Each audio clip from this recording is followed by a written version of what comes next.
اور ان سوالات کی نوعیت کو سمجھنے کی کوشش کرتے ہیں۔ مثلا پہلا سوال ہے، انسان اکثر کس مقصد کے لیے مقابلہ کرتا ہے؟ اچھا، ایک تو یہ ہے کہ آپ اس کا جواب ڈھونڈیں اور ہو بہو جس طرح پیراگراف میں لکھا ہوا ہے ویسے لکھ دیں۔ اگر آپ ایسا کریں گے تو آپ کے نمبر کٹ جائیں گے۔ اگر 2 نمبر کا سوال ہے تو وہ 1 نمبر دے گا، اور اگر 4 نمبر کا سوال ہے تو وہ 2 نمبر دے گا، یعنی آدھے نمبر کاٹ لے گا اگر آپ نے ہو بہو لکھا۔ اس کے لیے ضروری ہوتا ہے کہ جو بھی سوال ہو، ضروری نہیں ہے یہ پیراگراف آئے، جس طرح کا بھی پیراگراف ہو، آپ نے اس میں جو سوال دیا ہوا ہے اس کا اگر جواب پیراگراف کے اندر سے ڈھونڈ بھی لیا ہے تو ہو بہو اس کو ویسے نہ لکھیں، اس میں تبدیلی کریں، یعنی اس کو نشان لگائیں اور پھر اس کو اپنے الفاظ میں لکھنے کی کوشش کریں۔ جب آپ کریٹیو رائٹنگ کریں گے، یعنی اپنے الفاظ میں اس کو لکھنے کی کوشش کریں گے، تو ایگزامینر آپ کو پورے نمبر دے گا۔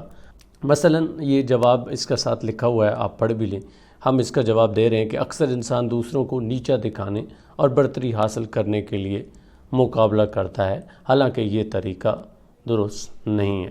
آپ چاہیں تو ایک جملے کا اور بھی اس میں اضافہ کر سکتے ہیں، چونکہ آپ کی اپنی انڈرسٹینڈنگ ہے، آپ نے خود اس کے اندر سے فائنڈنگز نکالی ہیں، یعنی آپ نے اس کے اندر سے ایک مفہوم اخذ کیا ہے اس سوال کے حوالے سے، اور آپ نے وہی لکھنا ہے۔ دوسرا سوال، سب سے بڑا مقابلہ کس کے ساتھ ہونا چاہیے؟ ٹھیک ہے، اب یہ بھی جب آپ اس پیراگراف کے اندر جواب ڈھونڈیں گے تو آپ کو مل جائے گا، لیکن آپ نے ہو بہو نہیں لکھنا، آپ نے اپنے الفاظ میں لکھنا ہے۔ مثلا یہ میں نے لکھا ہے، سب سے بڑا مقابلہ اپنی ذات کے ساتھ ہونا چاہیے تاکہ انسان اپنی کمزوریوں کو ختم کر کے خود کو بہتر بنائے۔ اب دیکھیں اس میں 2 حصے اس جواب میں ہیں۔ ایک تو سیدھا سیدھا جواب ہو گیا کہ مقابلہ جو ہے وہ اپنے آپ کے ساتھ ہونا چاہیے، اپنی ذات کے ساتھ ہونا چاہیے، لیکن کیوں ہونا چاہیے ساتھ یہ بھی بتا دیا کہ تاکہ انسان اپنی کمزوریوں کو ختم کر کے ان پر قابو پا لے۔ تو آپ نے بھی اسی طرح لکھنا ہے۔ ایک اور سوال پریکٹس کے لیے ہے، دوسروں کو شکست دینے کا نتیجہ کیا نکلتا ہے؟ اچھا، اس میں بھی آپ کو ہو بہو جواب مل جائے گا، لیکن اگین آپ نے وہ نہیں لکھنا، اپنے الفاظ میں لکھنا ہے۔ دوسروں کو شکست دینا وقتی خوشی دیتا ہے، لیکن یہ حسد اور نفرت جیسی بیماریوں کو پھیلاتا ہے۔ اس لیے ہمیں چاہیے کہ ہم معاشرے کو بدتر نہ کریں، یعنی ان بیماریوں سے بچیں، اور مقابلہ اپنے آپ کے ساتھ کریں۔ اگین آپ یہ بات لکھ سکتے ہیں، لیکن اپنے الفاظ میں اگر آپ لکھیں تو یہ آپ کے لیے زیادہ سود مند ہوگا، چونکہ ایگزامینر آپ کو اچھے نمبر دے گا۔ اس میں سے اگر مزید کچھ سوالات بنائیں تو وہ سوال آ سکتا ہے کہ معاشرے کی بھلائی کس بات میں ہے؟ اب دیکھیں، معاشرے کی بھلائی ویسے آپ بہت کچھ اس میں لکھ سکتے ہیں، لیکن آپ نے پیراگراف کے اندر سے لکھنا ہے۔ پیراگراف کے اندر سے لکھنے کا یہ بھی مطلب نہیں ہے کہ آپ ہو بہو لکھیں، بلکہ یہ ہے کہ اس میں سے جو مفہوم اخذ کیا گیا آپ نے وہ لکھنا ہے۔ مثلا پیراگراف میں لکھا گیا کہ معاشرے کی بھلائی اس میں ہے کہ انسان حسد اور انا کو چھوڑ کر تعاون اور بھائی چارے کو اپنائے۔ یہ تعاون اور بھائی چارے والے 2 کی ورڈ آئے تھے۔ تو حسد اور انا کو ختم کرنا ہے، بھائی چارے کو فروغ دینا ہے، یہ معاشرے کی بھلائی کی بات ہوئی اس پیراگراف کے اندر۔ اور آخری سوال، ویسے تو میں نے یہاں 5 بنائے ہیں، 5، 7، 8 سوال آپ کے آئیں گے۔ مرکزی خیال یا خلاصہ، یہ بڑی اہم چیز ہوتی ہے۔ مرکزی خیال عموماً 1.5 سے 2 لائن میں مکمل ہو جاتا ہے۔ مثلا اس میں مرکزی خیال اس کا کیا تھا کہ اس نے شروع میں ہی ہمیں بتا دیا کہ انسان کی فطرت میں مقابلہ اور جد و جہد تو ہے، لیکن اس کو دوسروں کے ساتھ مقابلہ کرنے کے بجائے اپنے آپ کے ساتھ مقابلہ کرنا چاہیے۔ یہ میں نے لکھ بھی دیا ہے، اس کو آپ پڑھ لیں۔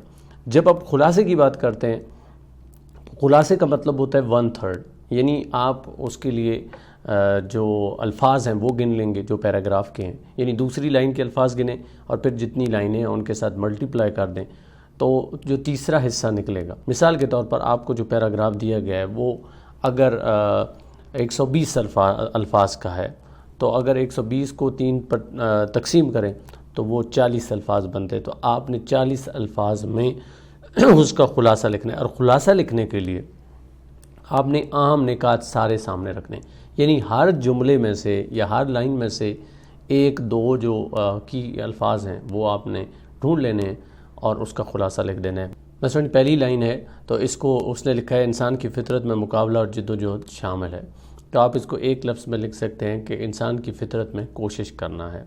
اس طرح اکثر اوقات یہ مقابلہ دوسروں کو نیچے دکھانے اور برتری حاصل کرنے کے لیے کیا جاتا ہے، تو آپ اس میں لکھیں گے کہ انسان اکثر دوسروں کو کم تر سمجھنے کے لیے یہ مقابلہ کرتا ہے۔ اسی طرح یعنی آپ الفاظ کو کم کرتے جائیں گے، اور تیسرا حصہ اگر آپ لکھ دیں گے عام نکات کے اوپر، اور اگر اس میں کوئی کوٹیشن آتی ہے، کوئی شعر تو عموماً آتا نہیں ہے، کوٹیشن آتی ہے تو کوٹیشن کو یا وہ جو آپ کا اقوال ہوتے ہیں، قول ہوتا ہے، اس کو انورٹڈ کوما میں لکھنے کے بجائے اپنے الفاظ میں مختصراً آپ نے بیان کرنا ہوتا ہے۔ تو امید ہے اسٹوڈنٹس کہ آپ تفہیم کو سمجھے ہوں گے۔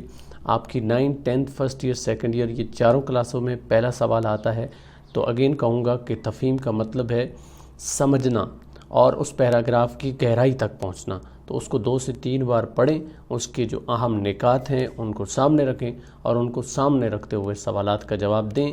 اور سب سے اہم بات یہ کہ وہ جو سوالات کا آپ جواب دے رہے ہیں، بے شک آپ کو ہو بہو اس کا جواب مل گیا ہے پیراگراف میں، تو اس کو ایسے نہ لکھیں، اپنے الفاظ میں بیان کریں تاکہ آپ کے اچھے نمبر آئیں اور مکمل نمبر آپ حاصل کر سکیں۔ جزاک اللہ۔